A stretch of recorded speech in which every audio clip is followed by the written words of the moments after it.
The mental health crisis is obviously something that has been a problem all across the country. The armed services is no different. To lose a shipmate due to suicide is one of the most devastating and horrible things that can ever happen. So we take this extremely seriously. I was just in the process a few days ago of doing an all-hands call, and I asked the audience there of sailors that were in that group, how many knew someone within the service that had committed suicide, and most of them raised their hand. That to me is unacceptable. And so we're taking this extremely seriously to get after this on many fronts.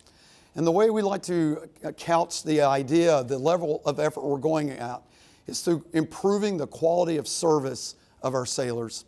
And we break that up into quality of life and quality of work. Quality of work of all the things that make a sailor's life easy when they get to the job site. That's things like improving parking, availability of food once they're there, the berthing conditions once they're there, the tooling and the information technology systems that support their work life to make that most effective and world class.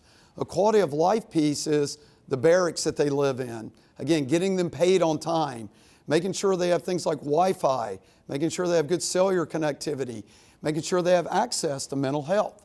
And that stems from mental health technicians at the low end, with our corpsmen who can talk to them about the problems they're encountering, up to fleet and family support systems, social workers, all the way up to medical doctors.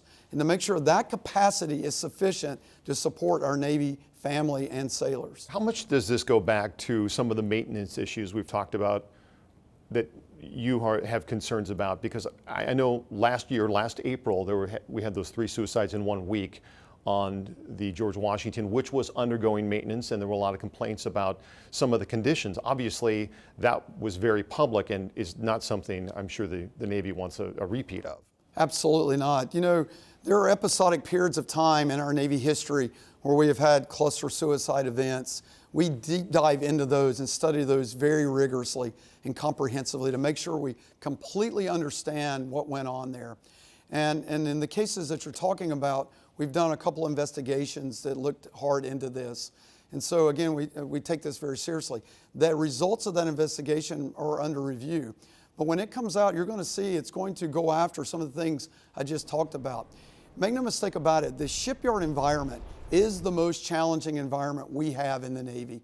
Sailors join to actually be on board ships, to go to sea, to go to port calls, to sustain at-sea operations. That's what they love to do. That's the mission they join for.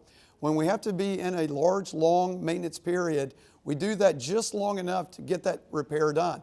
When that's extended in any way, that just extends this environment that we know is something that the sailor didn't join to do. So collapsing that unnecessary amount of time that a ship is in a depot availability is front and center in the Chief of Naval Operations mind, my mind, and others that are leading our Navy. Thank you, Admiral. Thank you, sir. We want to remind you of the 24-hour lifeline. If you are in crisis or know someone who is and are outside of our military community and need to talk to someone, all you have to do is call 988.